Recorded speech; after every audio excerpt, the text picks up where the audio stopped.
Ele apareceu sem aviso. Nenhum arauto o apresentou, nenhum exército o escoltou, nenhum livro registrava sua linhagem. Surgiu do nada, como uma tempestade que se levanta sem nuvens. Seu nome era Elias, um homem das montanhas áridas de Gileade, marcado pelo vento, pelo pó e pelo silêncio das pedras. Não trazia coroa nem espada, mas trazia uma palavra que iria estremecer Israel. Uma única frase de sua boca bastou para que os céus se fechassem. 3 anos de seca, 3 anos de dor, 3 anos em que a terra se curvou sob o peso do juízo. Mas quem era esse homem que ousava parar o tempo com a voz? Que fé era essa capaz de silenciar nuvens e rios? Israel estava mergulhado em trevas. O povo, que havia provado o maná no deserto, agora se alimentava de mentiras.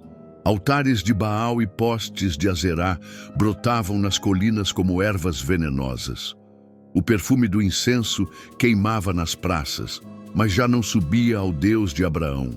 Era oferecido a deuses estrangeiros, feitos por mãos humanas, que prometiam colheitas e prazeres, mas entregavam vazio e escravidão. No trono reinava Acabe, filho de Onri, homem que não apenas se afastou do Senhor, mas zombava abertamente de sua lei. Ao lado dele, Jezabel, a rainha estrangeira, filha de Etbaal, sacerdotisa devota da escuridão. Sua voz sussurrava nos corredores do palácio como serpente. Seu ódio pelo Deus de Israel ardia como fogo nos altares de Baal. Sob sua ordem, profetas foram caçados, sacerdotes fiéis foram mortos, e imagens pagãs erguidas em cada cidade. Israel, que já ouvira trovões no Sinai, agora se ajoelhava diante de ídolos mudos. Foi nesse cenário de decadência que Elias se ergueu.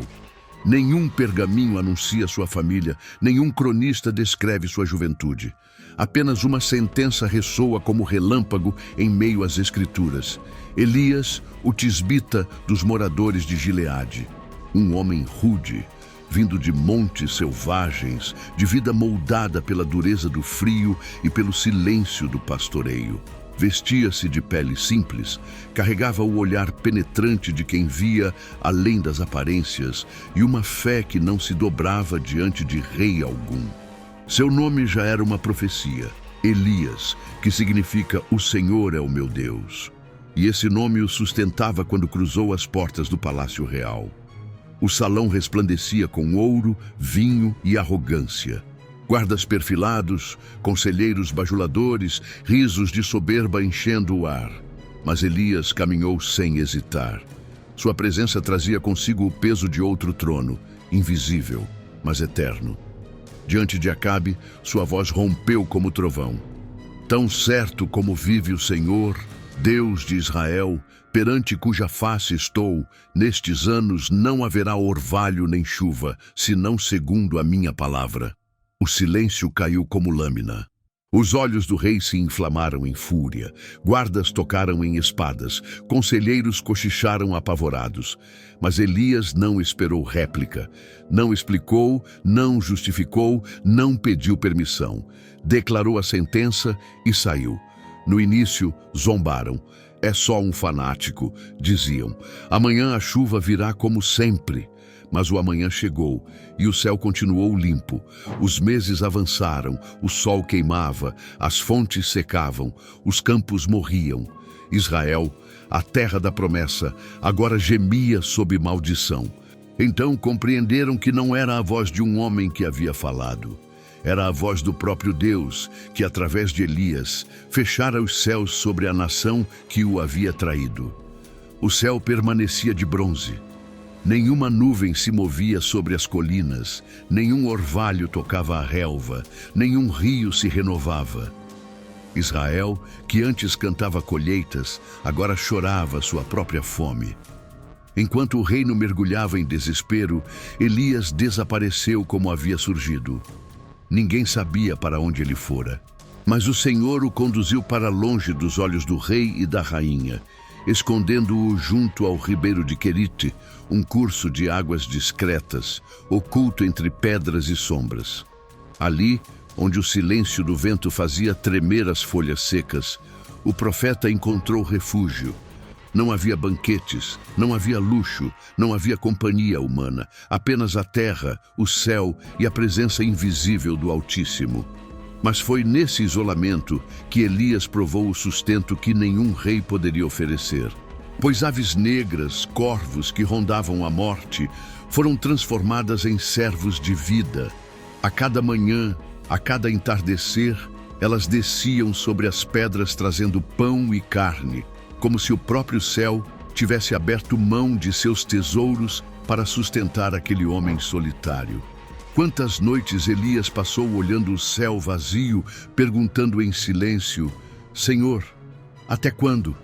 Por quanto tempo os céus permanecerão fechados? E por quanto tempo Jezabel triunfará sobre a tua herança?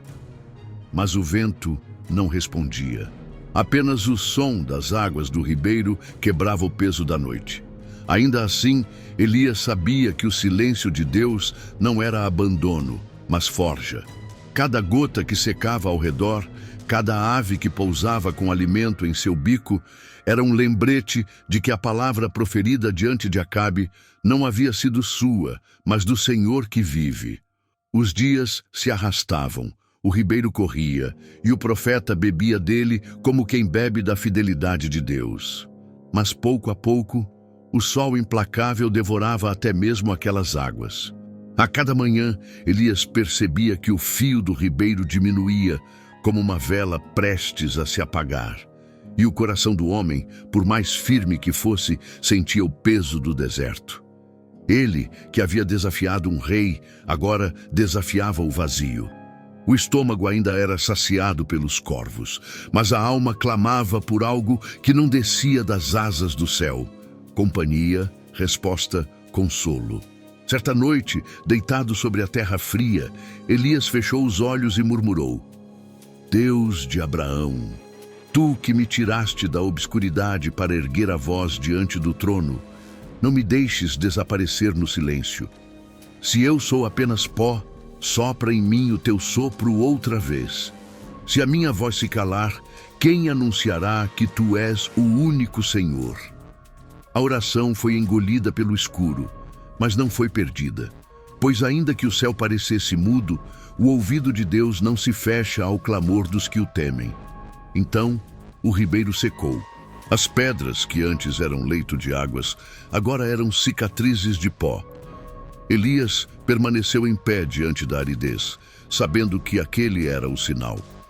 O lugar do esconderijo havia cumprido seu tempo. O profeta que havia sido sustentado por aves agora seria conduzido a uma nova terra, não mais apenas para sobreviver, mas para testemunhar a mão de Deus em meio à fome de uma nação. O sol queimava a terra como ferro em brasa, e os passos de Elias ecoavam secos sobre o pó. O ribeiro de Querite já não oferecia mais vida, apenas pedras rachadas. Foi então que a voz do Senhor rompeu o silêncio. Levanta-te e vai a Sarepta, que pertence a Sidom. Ali ordenei a uma viúva que te sustente. A ordem soava estranha. Uma viúva em meio à fome? Que sustento poderia vir de mãos vazias? Mas Elias não discutiu. Quem havia fechado os céus poderia abrir provisão em qualquer lugar. A estrada o levou até Sarepta, uma cidade estrangeira, onde o culto a Baal queimava incensos e a miséria rastejava entre as casas. À porta da cidade, ele a viu. Uma mulher curvada, recolhendo gravetos. Seu rosto carregava o peso da fome, sua pele marcada pelo sol e pela escassez. Elias se aproximou, e sua voz, que antes silenciara reis, agora pediu apenas um gole de água. Ela, surpresa, deixou os gravetos e se moveu para atender. Mas antes que pudesse se afastar, ele acrescentou: Traz-me também um pedaço de pão em tuas mãos. O pedido caiu como pedra em seu coração. A mulher parou. Seus olhos se encheram de lágrimas contidas. Com voz embargada, respondeu: Tão certo como vive o Senhor teu Deus, nada tenho de cozido, apenas um punhado de farinha na panela e um pouco de azeite na botija. Apanhei 2 gravetos, para preparar para mim e meu filho. Comeremos e depois morreremos. A cena parecia o retrato perfeito do desespero. Uma mãe diante da última refeição, uma vida prestes a se extinguir.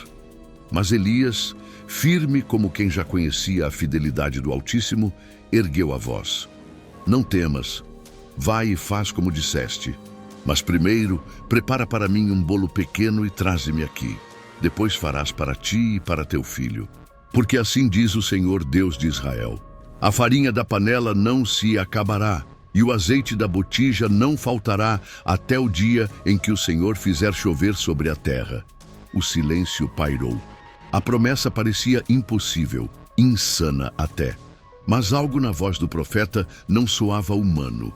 Era como se cada palavra fosse sustentada por um trovão invisível. A viúva hesitou, olhou para a panela quase vazia, para o rosto faminto de seu filho e, enfim, para aquele homem de olhar ardente. Então, escolheu crer.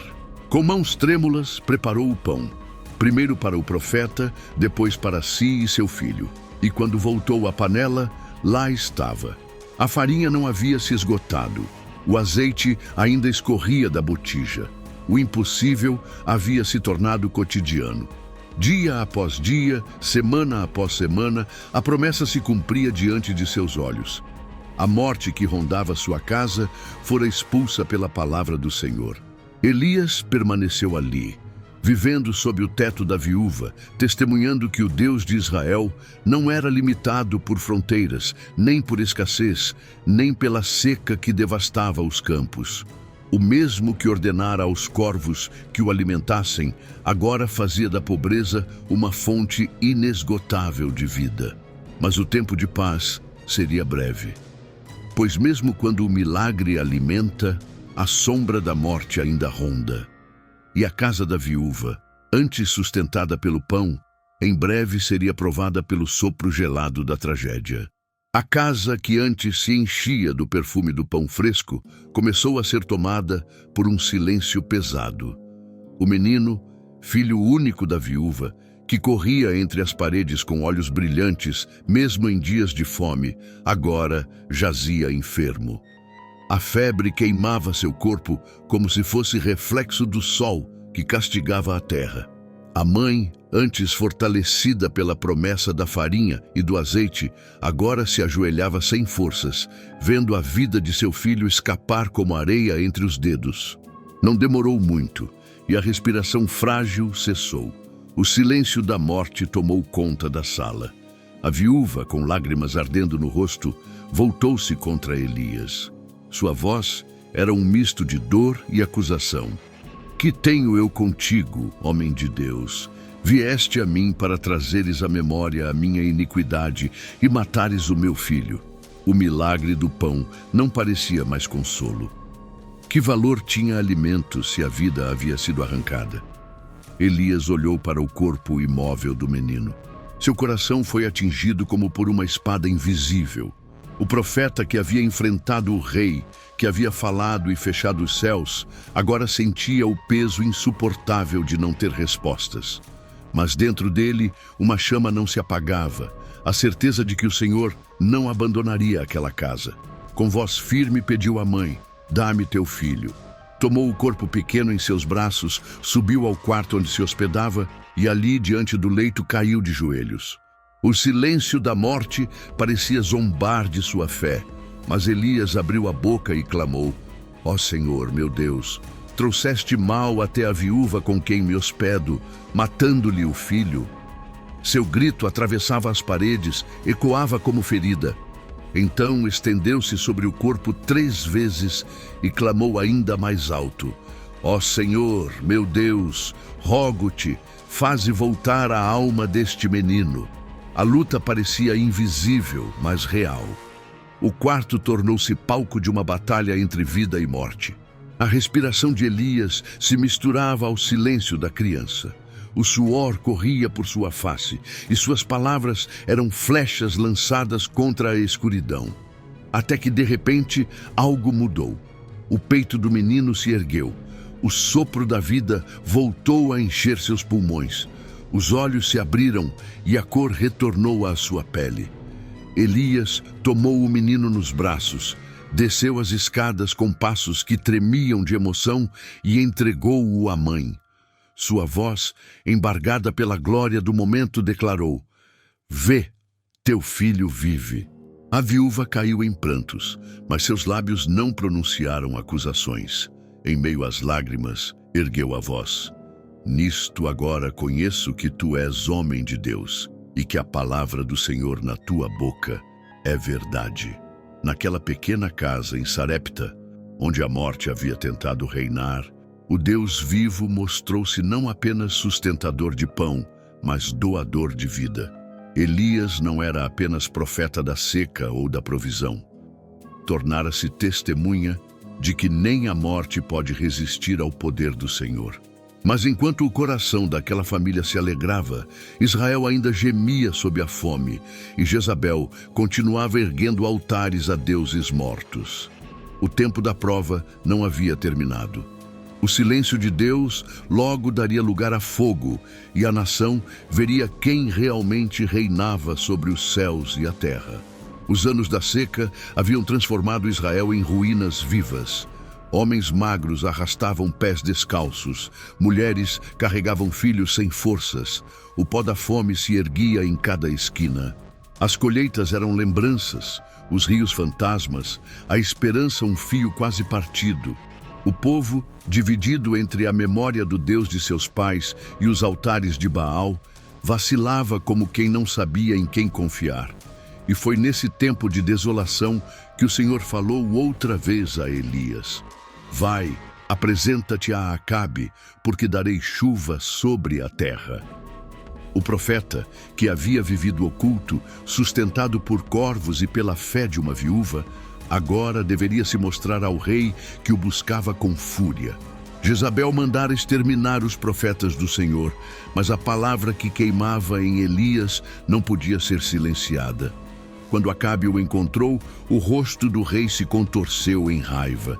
Sua voz trovejou como quem acusa: "És tu o perturbador de Israel?"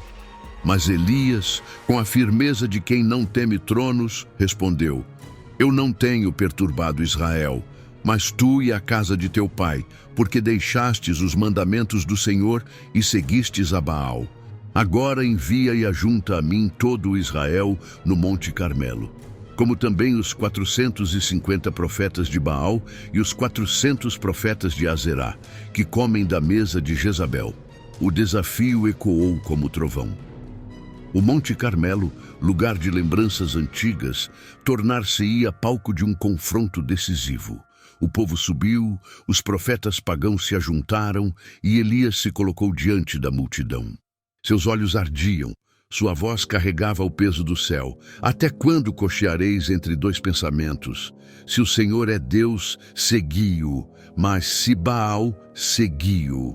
Porém o povo nada lhe respondeu. O silêncio da multidão era a prova da confusão que os devorava.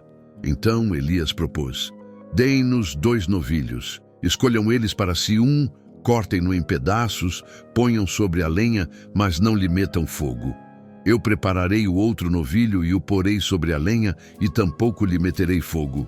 Então invocareis o nome de vosso Deus, e eu invocarei o nome do Senhor. E o Deus que responder com fogo, esse será Deus." O desafio era simples, mas carregava um peso mortal. Se Elias falhasse, sua vida seria esmagada pela fúria de Jezabel e do povo. Mas o profeta sabia, não era sua honra que estava em jogo, mas a glória do Senhor que vive. Os profetas de Baal começaram. Desde a manhã, clamaram em alta voz, dançaram em torno do altar, cortaram-se com facas até o sangue escorrer.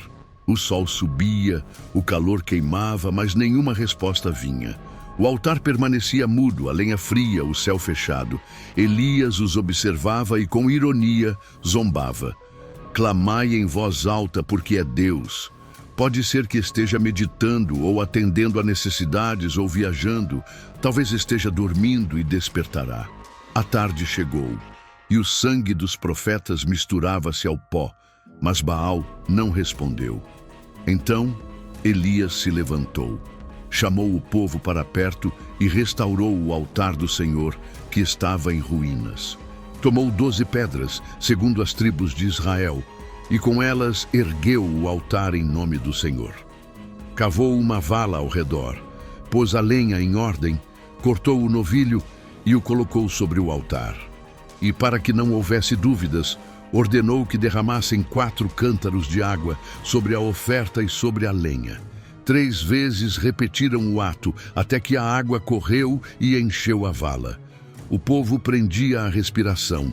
Tudo estava molhado, impossível de arder. Elias ergueu os olhos ao céu e orou: Ó Senhor, Deus de Abraão, de Isaque e de Israel, manifeste-se hoje que Tu és Deus em Israel, que eu sou Teu servo, e que conforme a Tua palavra fiz todas estas coisas. Responde-me, Senhor, responde-me, para que este povo saiba que Tu, Senhor, és Deus, e que Tu fizeste retroceder o coração deles. A voz mal se calara quando o céu se abriu em fogo. O povo estava em silêncio. As águas ainda escorriam pela vala em torno do altar, refletindo a luz dura do sol. O novilho jazia molhado sobre a lenha encharcada, impossível de arder. Os profetas de Baal, exaustos, sangravam em meio ao pó, caídos como cadáveres de uma batalha perdida. Todos os olhares se fixaram em Elias. Não havia música, não havia dança, não havia cortejo.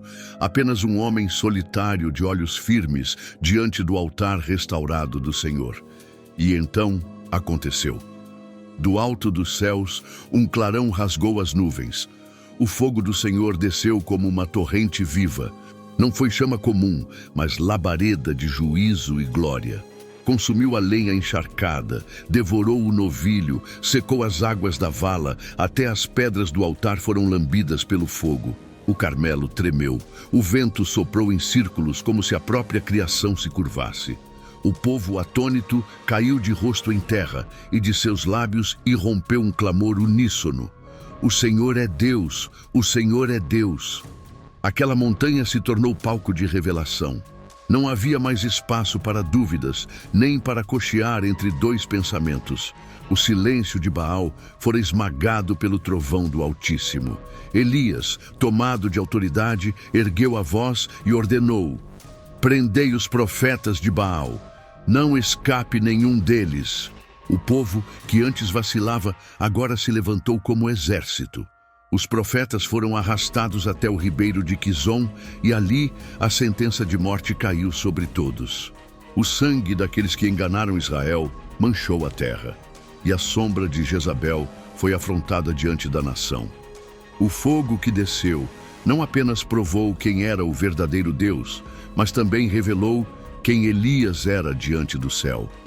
Não apenas um homem rústico, mas boca viva do Altíssimo, capaz de trazer juízo e redenção no mesmo ato. O sol começou a se pôr, e o Carmelo ainda exalava o cheiro do altar consumido. Elias permaneceu de pé, respirando fundo, com o coração incendiado não pela chama da montanha, mas pela certeza de que o Deus vivo havia respondido.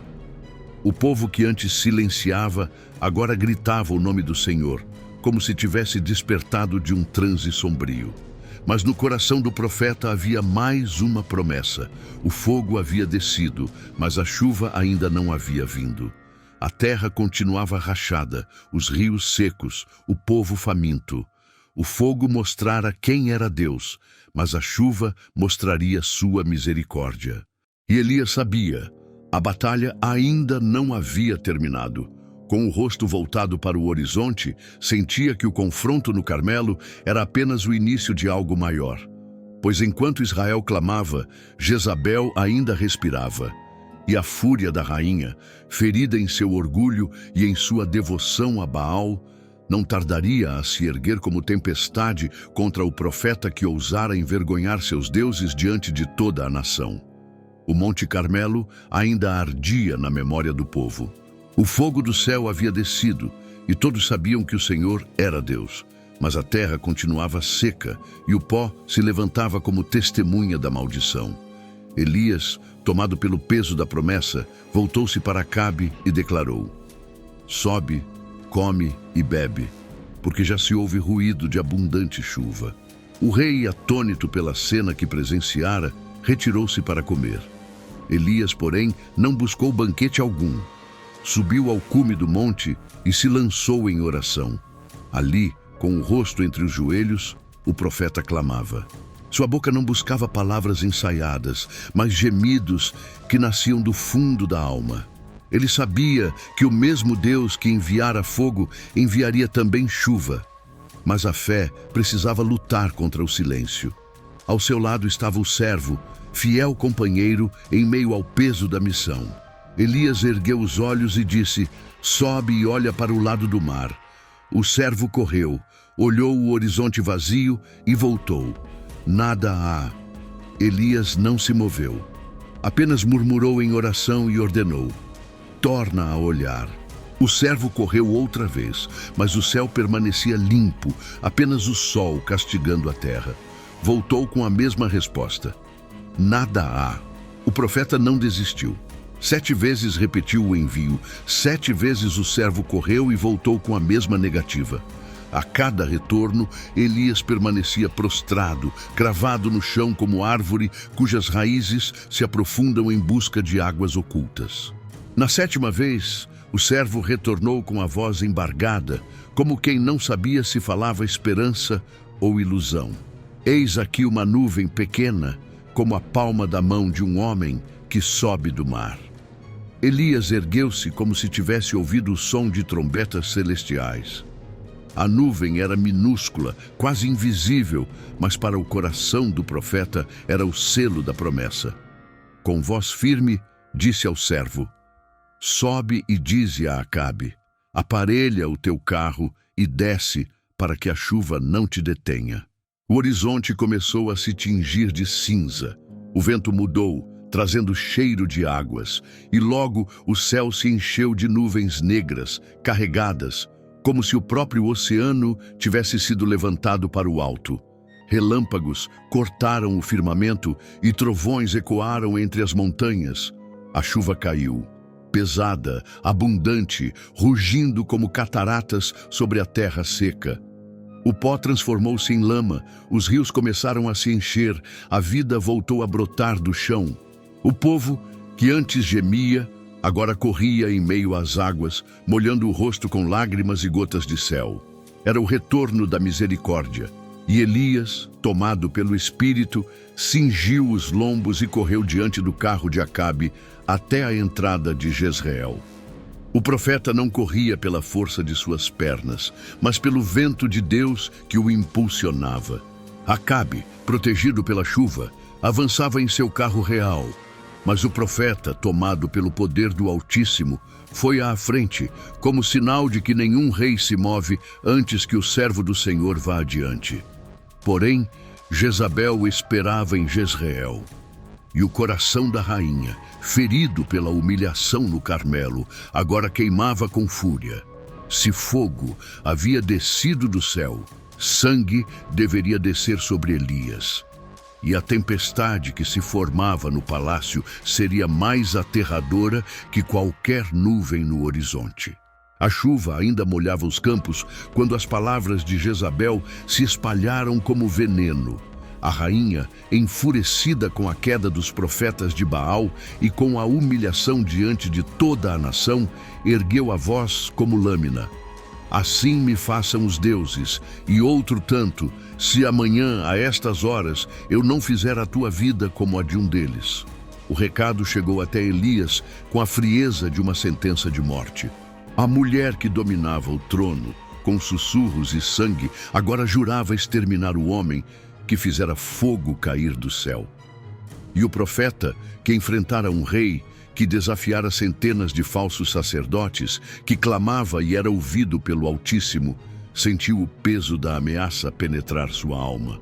O medo, sombra que não poupa os escolhidos, tomou-lhe o coração. Elias se levantou e fugiu para salvar a própria vida. Cruzou vales e trilhas, correndo até Berseba, no extremo sul de Judá.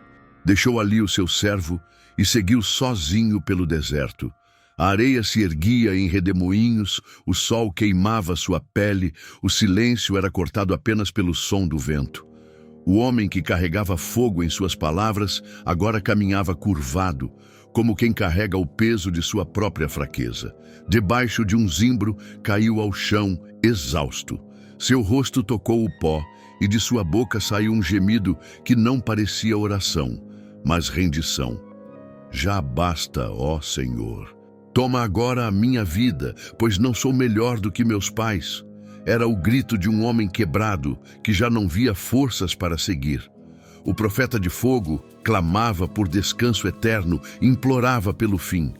E ali, deitado sob a sombra frágil da árvore, Elias adormeceu. Mas o Deus que o havia sustentado por corvos e viúvas não o deixaria morrer em silêncio. Um anjo tocou em seu ombro e disse: levanta-te e come. Diante dele, sobre pedras aquecidas, havia um pão assado e um jarro de água. Elias comeu e voltou a deitar-se, mas o anjo retornou uma segunda vez, tocando-o com voz firme: levanta-te e come, porque muito comprido será o caminho. O profeta levantou-se, comeu e bebeu, e fortalecido por aquela comida celestial, caminhou 40 dias e 40 noites até o monte de Deus, o Horebe. Cada passo era pesado, mas sustentado pela força que não vinha de si mesmo. O homem que desejara a morte agora era levado para o lugar onde outrora Moisés havia visto a glória do Senhor. Elias chegaria ao Horebe, não como herói triunfante, mas como homem quebrado. E seria nesse estado sem forças que ouviria não o trovão, nem o fogo, nem o vento, mas a voz suave que rasga as pedras da alma. O caminho até o Horebe foi longo, árido e silencioso. 40 dias e 40 noites, Elias caminhou sustentado por pão e água que não vinham da terra, mas do céu. Seus pés feridos marcavam a areia. Seu coração ainda tremia com lembranças da ameaça de Jezabel. O profeta que outrora enfrentara reis, agora se arrastava como fugitivo, levando dentro de si a pergunta que nenhum milagre ainda havia respondido: por que continuar? Ao chegar ao monte de Deus, encontrou uma caverna e ali entrou. As paredes frias o envolveram como um túmulo. Sentado na escuridão, Elias suspirou, sentindo o peso da solidão. Foi então que a voz do Senhor o alcançou. Que fazes aqui, Elias? O profeta ergueu os olhos, e de sua boca saiu o desabafo de uma alma cansada. Tenho sido em extremo zeloso pelo Senhor, Deus dos exércitos, porque os filhos de Israel deixaram a tua aliança, derribaram os teus altares e mataram os teus profetas à espada. E só eu fiquei, e procuram tirar-me a vida. O silêncio do monte parecia escutar seu lamento. Então a voz lhe ordenou: sai para fora e põe-te neste monte perante o Senhor. Elias obedeceu, mas não sabia o que esperava. De repente, um vento fortíssimo soprou pelas fendas, arrancando pedras, uivando como fera selvagem. Elias se protegeu, mas compreendeu: o Senhor não estava no vento. Logo após, um terremoto sacudiu a montanha. As rochas se partiram. O chão tremeu como se a terra fosse engolir o profeta. Mas o Senhor não estava no terremoto. Depois veio o fogo. Chamas intensas consumiam o horizonte, lembrando o Carmelo, lembrando o juízo. Mas o Senhor não estava no fogo. Então, depois do fogo, veio um sussurro suave, uma voz tão tênue que parecia quase silêncio. Elias cobriu o rosto com um manto e saiu da caverna, tremendo. Não era no estrondo, nem no relâmpago, nem na chama que Deus escolheu falar. Era no sopro delicado, como brisa que toca sem ferir, como segredo que só o coração quebrado pode ouvir. Ali, no Horebe, Elias encontrou não o Deus do espetáculo, mas o Deus da intimidade. Aquele que não precisava de trovões para afirmar sua presença. Aquele que conhecia as profundezas da alma humana e que se inclinava para ouvir o lamento de um profeta cansado. De novo, a voz perguntou: que fazes aqui, Elias?" E de novo o profeta repetiu sua dor, como quem ainda não entendia por que permanecia vivo. Mas o Senhor não respondeu com consolo humano, nem com promessas de alívio imediato. Em vez disso, deu-lhe missão: ungir reis, levantar um sucessor, continuar a obra. Era como se dissesse: enquanto houver sopro em tua voz, tua jornada não terminou. Elias, que buscava a morte, recebeu direção. O deserto não era seu fim, o medo não seria sua herança. Ele sairia dali não apenas como profeta de fogo, mas como homem moldado pela voz, que fala em meio ao silêncio. O vento do Horeb ainda ecoava em sua memória quando Elias desceu do monte. Seus pés, antes cansados de fugir, agora pisavam a terra com outro peso, o de uma nova missão. O Senhor não havia permitido que sua história terminasse no silêncio da caverna. Havia reis a serem ungidos e, acima de tudo, um sucessor a ser levantado. A obra não se encerrava com um homem, pois o fogo precisava continuar aceso, geração após geração. As estradas o conduziram até Abel-Meolá, onde os campos se estendiam sob o sol. Ali, um jovem lavrador conduzia 12 juntas de bois. Suas mãos estavam calejadas pela terra, seus ombros marcados pelo trabalho, mas seus olhos brilhavam com vigor e promessa. Seu nome era Eliseu, filho de Safate. Não era sacerdote, não era príncipe, não era filho de profeta. Era apenas um trabalhador comum, oculto entre os sulcos do arado. Mas era sobre ele que a chama repousaria. Elias se aproximou em silêncio. O manto, sinal de sua autoridade e peso de sua missão, escorregava sobre seus ombros como se carregasse a própria glória de Deus. Sem palavras, o profeta lançou o manto sobre Eliseu. O gesto parecia simples, mas era como se o céu inteiro houvesse se inclinado sobre aquele campo. Eliseu parou. Seus bois continuaram adiante, mas ele ficou imóvel, como quem sente o coração ser atravessado por algo maior que a vida. De repente, correu atrás de Elias. Sua voz, trêmula de emoção, pediu: "Deixa-me beijar meu pai e minha mãe, e então te seguirei."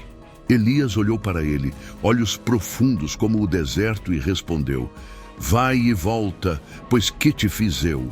Era como se dissesse: "A decisão não é minha, mas tua. O chamado foi feito, agora cabe a ti escolher se o peso do manto será tua herança." Eliseu não hesitou. Voltou, mas não para adiar o chamado. Tomou a junta de bois, sacrificou-os e com a madeira do arado preparou o fogo. Serviu a carne ao povo, e aquele banquete foi sua despedida do passado. Não haveria retorno ao campo, não haveria volta ao arado. Tudo o que fora queimou no altar da decisão. Quando o fogo se apagou, Eliseu se levantou com os olhos fixos em Elias e seguiu-o. Não como igual, mas como servo, aprendiz, testemunha do peso e da glória que acompanhavam o profeta do fogo. Elias, por sua vez, sabia que o caminho ainda seria longo. Jezabel não havia recuado e o coração de Israel permanecia dividido.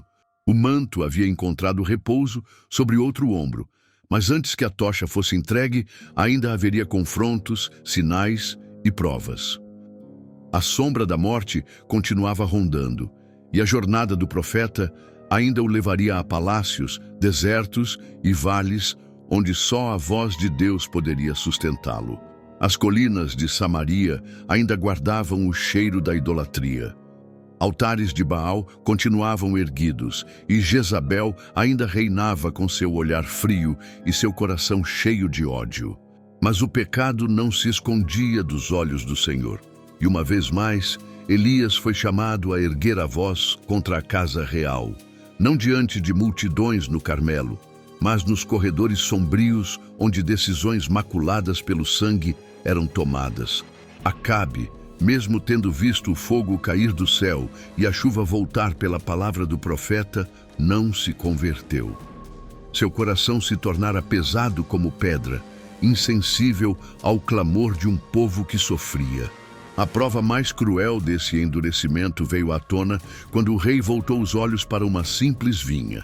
Era a vinha de Nabote, um homem comum, mas fiel às heranças de seus pais. O rei ofereceu-lhe dinheiro, até terras melhores em troca, mas Nabote recusou. Guarde-me o Senhor de que eu te dê a herança de meus pais. Acabe voltou ao palácio abatido, deitou-se em sua cama de frente para a parede, recusando alimento como criança mimada. Jezabel, ao saber, zombou da fraqueza do marido. Sua voz era veneno disfarçado de consolo. Agora tu governas sobre Israel. Levanta-te, come pão e alegre-se teu coração. Eu te darei a vinha de Nabote. E assim fez. Escreveu cartas em nome do rei, selou-as com o selo real e tramou a morte do inocente. Levantaram falsas testemunhas e Nabote foi apedrejado até a morte. Logo depois, Acabe desceu para tomar posse da vinha como quem colhe o fruto de sua vitória. Mas foi ali que os passos de Elias ecoaram mais uma vez. O profeta surgiu diante do rei e sua voz trovejou como sentença: mataste e ainda por cima herdaste. Assim diz o Senhor: no lugar em que os cães lamberam o sangue de Nabote, ali lamberão o teu sangue também. O rosto de Acabe empalideceu. Ele, que antes acusara Elias de perturbador de Israel, agora se via diante da verdade inescapável. Mas o juízo não se limitava a ele. A voz de Elias se ergueu como espada. Eis que trarei mal sobre ti e arrancarei a tua posteridade. E farei a tua casa como a casa de Jeroboão, filho de Nebate, e como a casa de Baasa, filho de Aías, por causa da provocação com que me irritaste e fizeste Israel pecar. Também acerca de Jezabel falou o Senhor, dizendo: os cães a comerão junto ao antemuro de Jezreel. Aquelas palavras caíram como fogo sobre a consciência do rei. Pela primeira vez, Acabe rasgou suas vestes, pôs pano de saco sobre o corpo e jejuou, andando cabisbaixo em sinal de humilhação.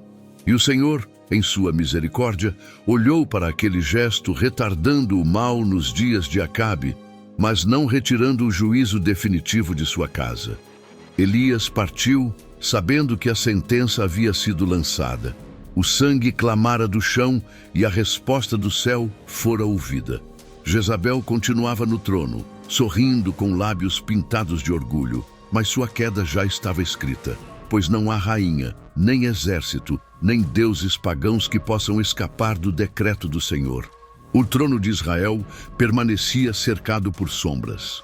Acabe, ainda que tivesse rasgado suas vestes em sinal de arrependimento, não abandonou os caminhos tortuosos. Sua alma era instável como o mar agitado, oscilando entre temor e orgulho. E foi nesse estado que decidiu unir forças com Josafá, rei de Judá, para recuperar Ramote-Gileade das mãos da Síria. Os conselheiros reuniram 400 profetas da corte, homens que se alimentavam do favor real e falavam apenas o que o rei desejava ouvir. Todos em coro asseguraram vitória. Sobe, porque o Senhor a entregará nas mãos do rei. O salão ecoava promessas de triunfo, mas seus lábios estavam cheios de engano. Josafá, mais prudente, perguntou: não há aqui ainda algum profeta do Senhor para que consultemos por ele? Relutante, Acabe respondeu: ainda há um homem, Micaías, filho de Imlá, mas eu o aborreço, porque nunca profetiza de mim o bem, mas somente o mal. Trouxeram Micaías, e sua palavra foi como lâmina. Vi todo Israel disperso pelos montes, como ovelhas que não têm pastor. Acabe se enfureceu, recusando ouvir o oráculo verdadeiro. Decidido, desceu à batalha. No vale de Ramote, os carros de guerra se alinharam, e o sangue da expectativa corria entre os soldados. Acabe, temendo as palavras de Micaías, disfarçou-se, ocultando-se entre as tropas. Mas o olhar de Deus não pode ser enganado. Um arqueiro sírio, sem alvo definido, lançou sua flecha ao acaso. e a seta encontrou o espaço entre as juntas da armadura do rei. O golpe foi certeiro, como se o céu tivesse guiado sua trajetória. Ferido, Acabe ordenou que o retirassem da batalha, mas o sangue corria abundante de sua ferida. Durante horas resistiu, apoiado em seu carro diante dos sírios, até que o sol se pôs. E ao pôr do sol, sua vida se apagou. O rei que governara em orgulho e idolatria tombou como homem comum. Levaram seu corpo para Samaria e o enterraram. Mas a palavra do Senhor não falhou. Quando lavavam o carro real junto ao tanque, os cães lamberam o sangue de Acabe, como Elias havia profetizado na vinha de Nabote. A cena gelou o coração do povo. Não era coincidência, não era acaso. Era a mão do Deus vivo cumprindo sua sentença. E Jezabel, a rainha que se alimentava do orgulho e do sangue, permaneceu viva, mas a sombra do juízo já a seguia como caçadora. O riso de seus lábios era apenas eco do tempo breve que lhe restava. Pois se o sangue de Nabote clamara da terra contra Acabe, a voz de Elias ainda anunciava que os cães beberiam também da soberba da rainha. Com a morte de Acabe, parecia que Israel poderia respirar. Mas Jezabel permanecia, firme como muralha de pedra, alimentando sua idolatria com sangue e incenso. A rainha estrangeira não se curvou diante da sentença que caíra sobre o marido. Pelo contrário, seu ódio por Elias se inflamou ainda mais. Ela, que pintava os olhos e adornava o corpo como sacerdotisa de Baal, tornara-se símbolo da arrogância que desafiava o próprio Deus. Enquanto isso, Elias caminhava sob outro peso, o da herança que precisava ser transmitida. Eliseu, que deixara o arado e sacrificara os bois, agora seguia cada passo do profeta. Observava em silêncio, aprendendo não apenas com as palavras, mas com os gestos, com o modo como Elias se erguia diante de reis e se curvava diante do Altíssimo. O jovem via a fé não como teoria, mas como fogo que queimava de dentro para fora. Elias sabia que sua jornada estava se aproximando do clímax. O Monte Carmelo, o Horebe, a caverna, os altares restaurados. Tudo apontava para um desfecho que não seria comum. Dentro de si, carregava a certeza de que não terminaria como os outros homens. Mas antes do fim, precisava cumprir cada ordem do Senhor. Foi nesse tempo que a voz divina ecoou mais uma vez, ordenando que Elias ungisse novos reis, homens que seriam instrumentos de juízo contra a casa de Acabe. A espada já estava preparada e Jezabel não escaparia do decreto. Mas até que essa sentença se cumprisse, a preparação de Eliseu era prioridade. Certa noite, à beira de um riacho seco, Elias olhou para o jovem aprendiz. O fogo da fogueira iluminava seus rostos, e o silêncio do deserto parecia ouvir a conversa. O profeta falou com voz grave. Eliseu, o caminho de um profeta não é feito de glória, mas de lágrimas. Não é o trono que nos espera, mas o pó. Estás pronto para carregar esse peso? Eliseu ergueu os olhos, firmes, e respondeu: Seja qual for o peso, quero andar na mesma vereda, pois se o Senhor é Deus, não há outro destino que valha a pena. Elias sorriu levemente, como quem reconhece a chama que um dia também queimara em seu peito. Enquanto a herança era moldada no silêncio entre mestre e discípulo, Jezabel continuava seus banquetes de idolatria. O palácio de Samaria exalava o cheiro de incenso a Baal, enquanto o sangue de inocentes ainda manchava suas mãos. A sentença profetizada ainda não havia se cumprido, mas cada dia de sua arrogância era apenas mais lenha amontoada para o fogo do juízo. E Elias, mesmo sentindo que seu tempo se encurtava, sabia que o fim da rainha seria também o sinal de que o Deus vivo não deixa nenhuma palavra cair por terra. O céu já se preparava e o peso da glória se aproximava. O palácio de Jezabel continuava iluminado por tochas e banquetes, mas a cada riso ecoado em suas salas de mármore, a sombra do juízo se aproximava. A rainha pintava os olhos e enfeitava-se como se pudesse enganar o tempo, mas nem sua beleza, nem sua influência, nem sua crueldade poderiam deter a sentença já selada pelos céus. Elias havia declarado: os cães beberiam de seu sangue, e as palavras do profeta eram como ferro cravado na pedra da eternidade. Enquanto isso, Elias seguia fortalecendo Eliseu, conduzindo-o pelas cidades proféticas. Juntos, atravessavam Gilgal, Betel, Jericó, lugares marcados pela história da fé. Os filhos dos profetas, que viviam espalhados pela terra, viam os dois homens caminhando e murmuravam: sabes que hoje o Senhor tomará o teu mestre por sobre a tua cabeça? Eliseu ouvia em silêncio, mas sua alma ardia em temor e esperança. Em cada passo, Elias parecia mais distante do chão, como se o peso do mundo já não o prendesse com a mesma força.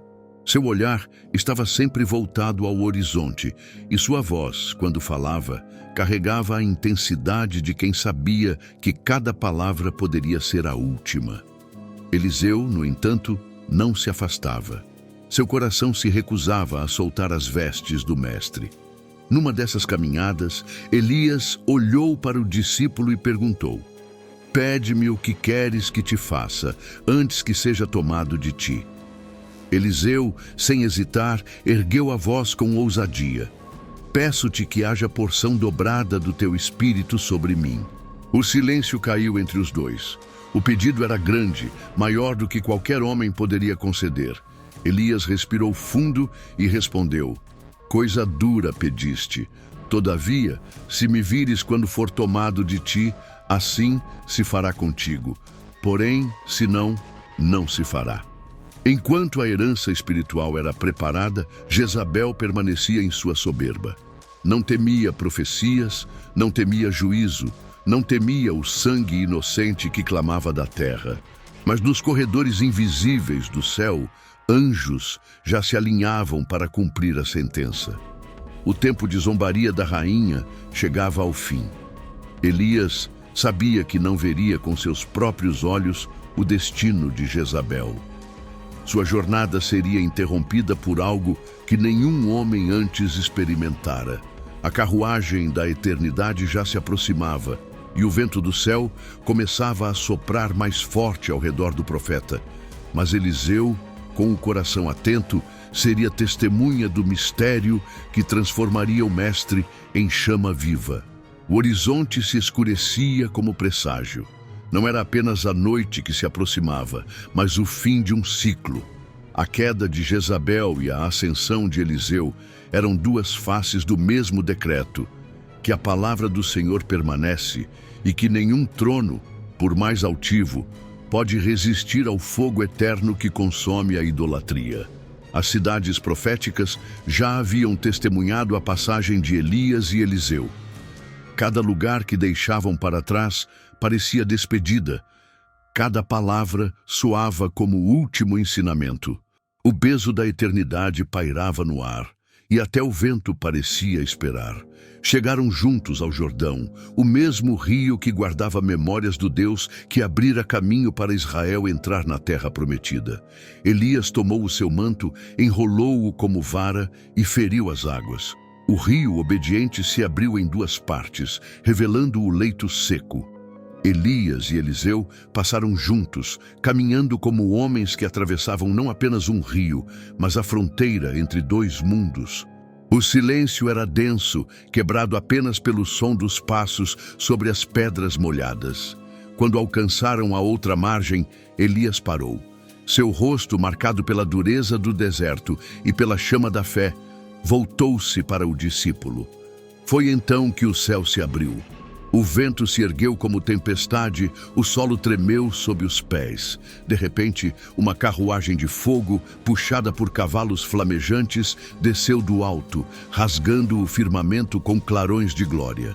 As chamas não queimavam como fogo comum, mas resplandeciam como luz viva. Os olhos de Eliseu se encheram de lágrimas, não de medo, mas de reverência.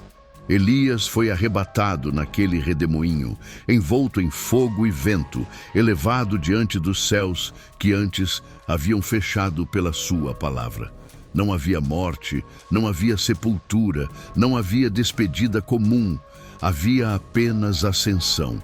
Eliseu, tomado pela dor e pelo espanto, gritou: meu pai, carros de Israel e seus cavaleiros.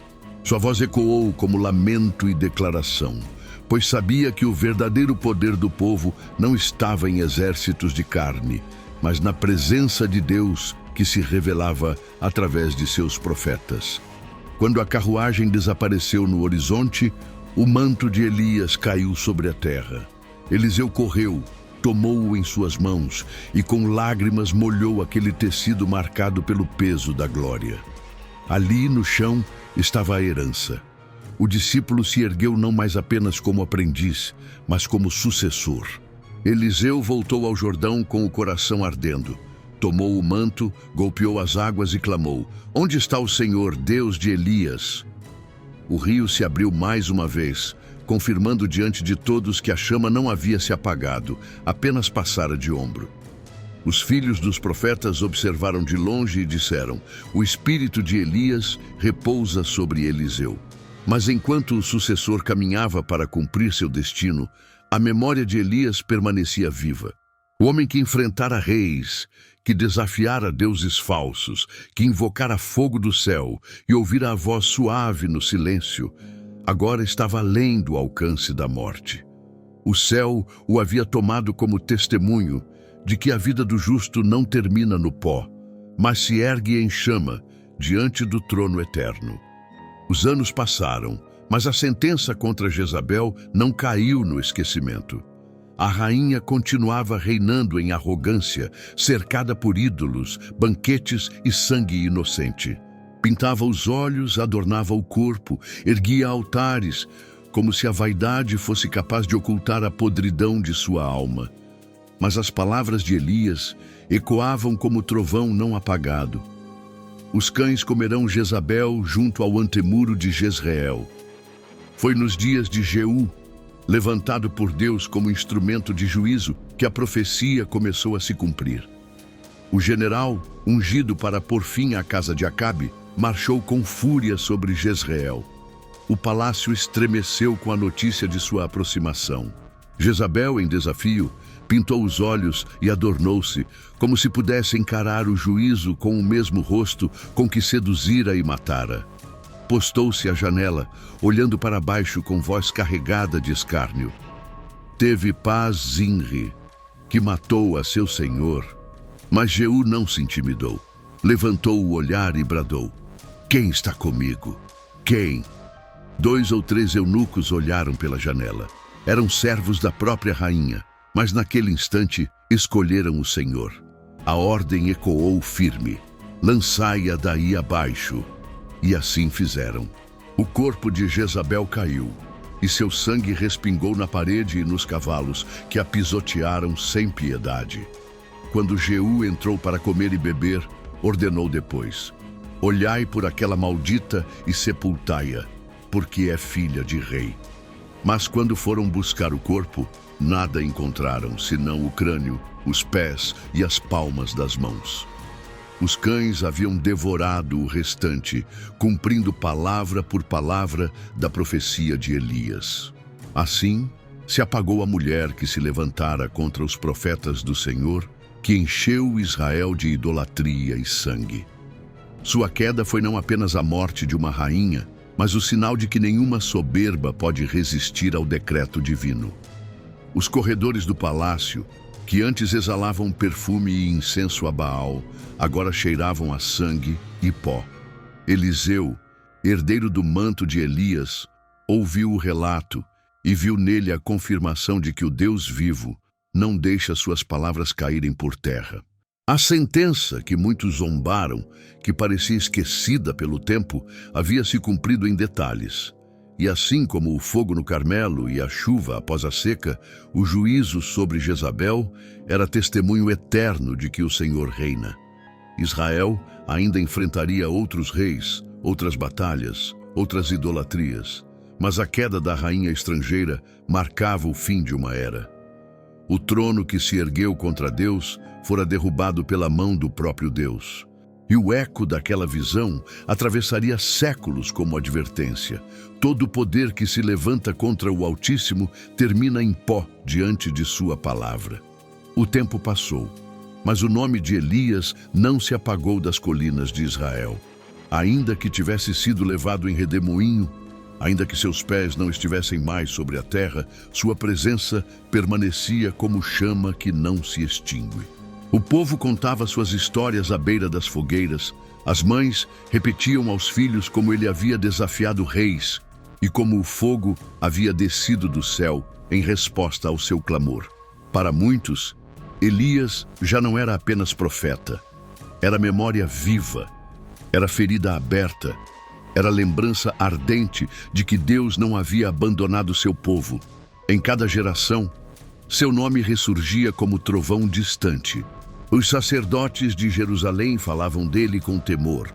Os simples camponeses o citavam como exemplo de coragem, e até os estrangeiros tremiam diante do relato de um homem que fechara os céus e ressuscitara os mortos. A memória de Elias não era feita de bronze, mas de fogo. Fogo que queimava na consciência de Israel sempre que a idolatria tentava se erguer de novo. Os filhos dos profetas, discípulos que haviam presenciado a ascensão no Jordão, carregaram o testemunho de sua partida. Contavam como Eliseu, tomado pelo Espírito, havia recebido o manto e continuado os milagres. Mas diziam também que Elias não morrera como os demais homens, que fora tomado pelos céus e que um dia voltaria. Essa esperança começou a se espalhar como raiz secreta no coração do povo. A expectativa não se limitava à lembrança. As Escrituras começaram a ecoar sua promessa. O profeta Malaquias, séculos depois, anunciou que Elias voltaria antes do grande e terrível dia do Senhor, para converter o coração dos pais aos filhos e dos filhos aos pais. Essa palavra reacendeu o fervor. Elias não era apenas passado, mas futuro. Os anciãos, ao redor das fogueiras, levantavam a voz. O profeta que subiu em fogo voltará em fogo. O homem que enfrentou reis voltará a preparar o caminho do Rei Eterno. E assim, a figura de Elias se tornou não apenas lembrança de juízo, mas promessa de restauração. Israel, entre guerras e exílios, sempre guardava essa chama.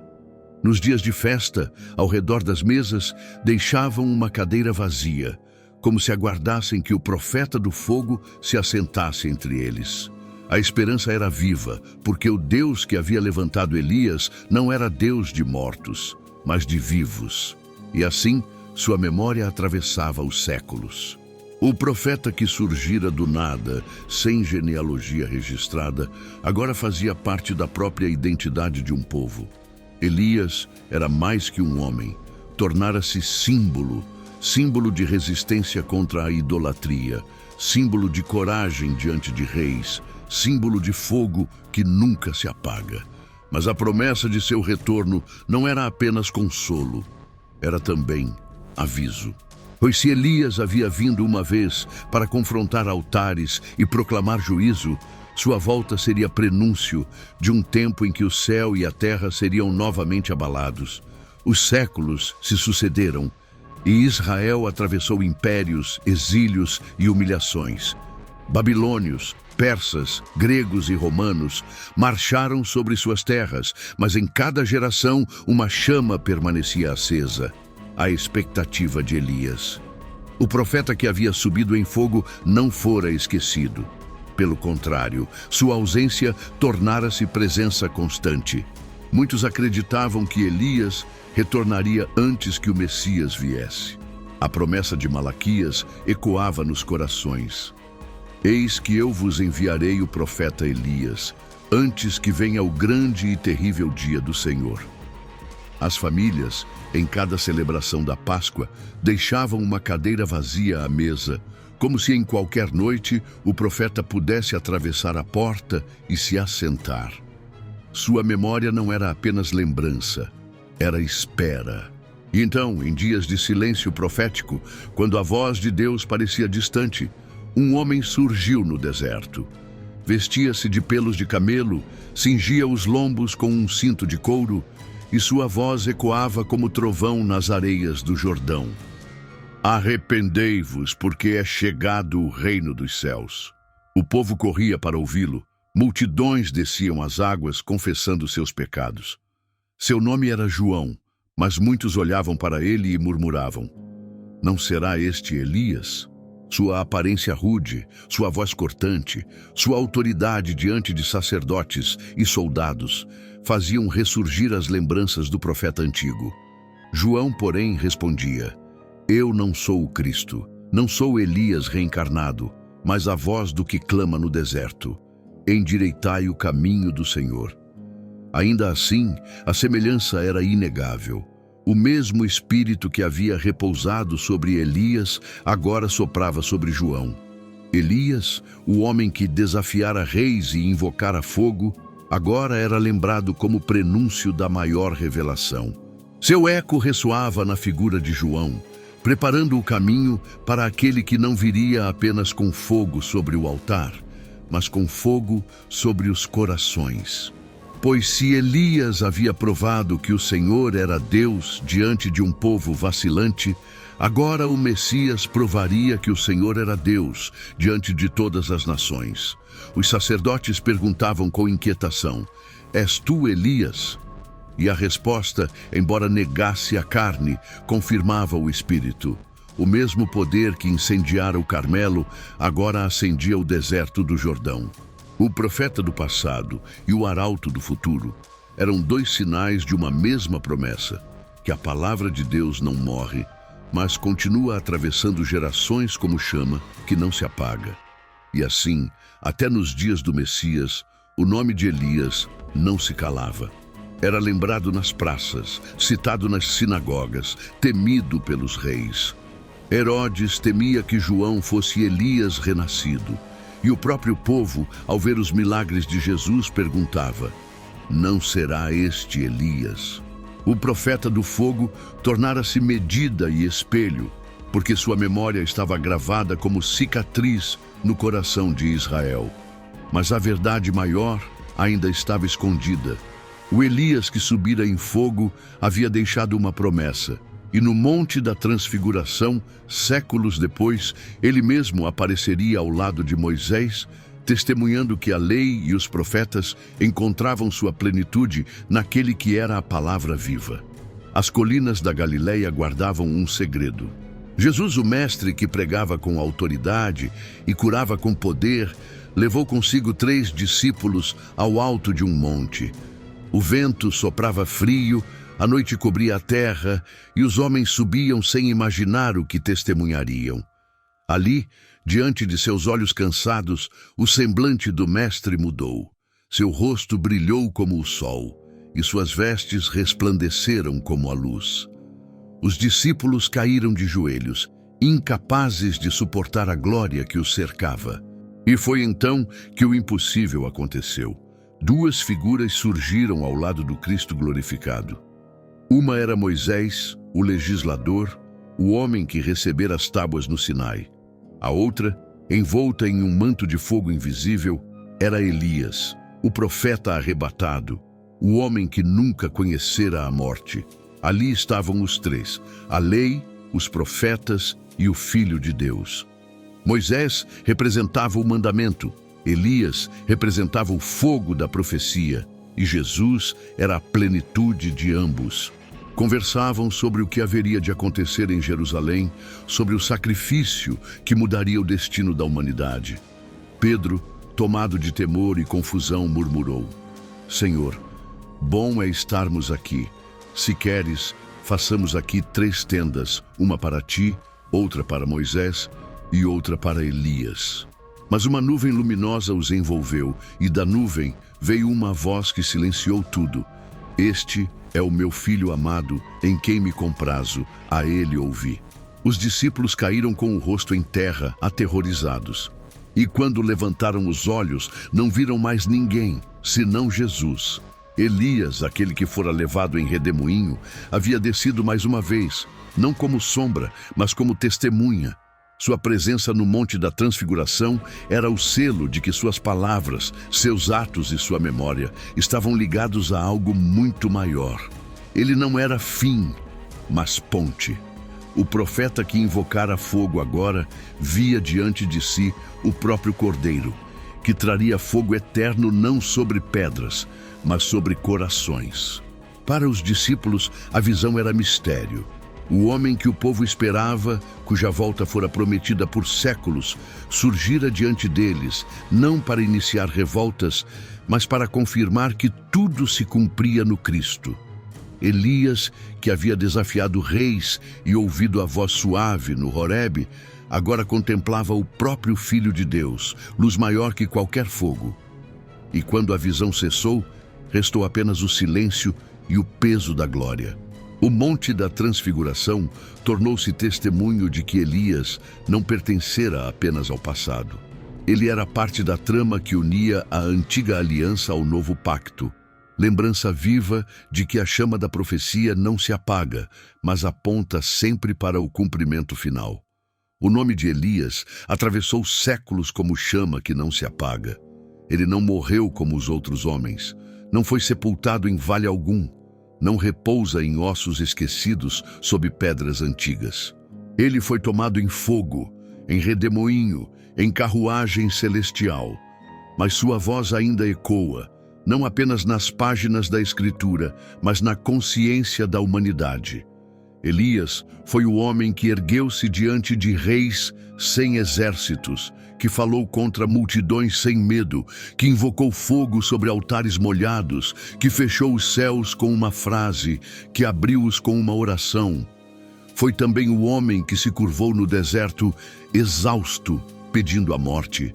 Foi o homem que chorou no silêncio do Horebe, ouvindo não trovões, mas a voz suave que quebra corações. Elias foi chama ardente e cinza frágil, coragem e fraqueza, vitória e fuga. Em sua humanidade quebrada, revelou a força de um Deus que sustenta até quando o profeta cai.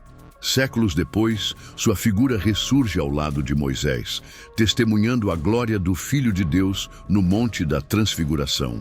Ali, diante da luz de Cristo, Elias não é apenas lembrança, mas sinal de cumprimento. Ele que desafiara tronos, agora contemplava o Rei eterno. Ele que havia clamado por chuva, agora via a fonte viva que saciaria para sempre. O eco de Elias não pertence apenas à Israel antiga, ele fala a nós. Quem não se sente como o profeta no deserto, cansado, pedindo o fim? Quem não conhece a sensação de lutar contra sombras maiores do que suas forças? Mas a história de Elias nos lembra que mesmo quando pedimos a morte, Deus nos oferece pão. Mesmo quando fugimos, Ele nos encontra no silêncio. Mesmo quando caímos, Ele nos levanta e nos envia de novo. O homem que invocou fogo nos mostra que a maior vitória não é ver o céu se abrir em labaredas, mas reconhecer a voz suave de Deus em meio ao caos. Sua vida é testemunho de que fé não é ausência de medo, mas decisão de permanecer mesmo com medo. Elias nos ensina que não importa quão escura seja a idolatria, o silêncio de Deus nunca é vazio, mas preparação. E até hoje, seu nome é lembrado como promessa. O profeta do fogo que não provou a morte aponta para um dia em que o céu se abrirá de novo, em que todo olho verá a glória, em que não haverá mais silêncio, nem idolatria, nem ameaça de reis ou rainhas. Elias é sinal de que o Altíssimo cumpre cada palavra. E agora, diante dessa memória eterna, a pergunta ecoa: qual é o altar que precisa ser restaurado em sua vida? Qual é a chuva que você tem esperado? Qual é o silêncio que Deus quer preencher com sua voz suave? Se a chama da vida de Elias falou ao seu coração, permaneça conosco. Deixe nos comentários o que essa história despertou em você e inscreva-se em nosso canal, para que juntos possamos manter viva a voz dos profetas e descobrir os mistérios que ainda ecoam através dos séculos.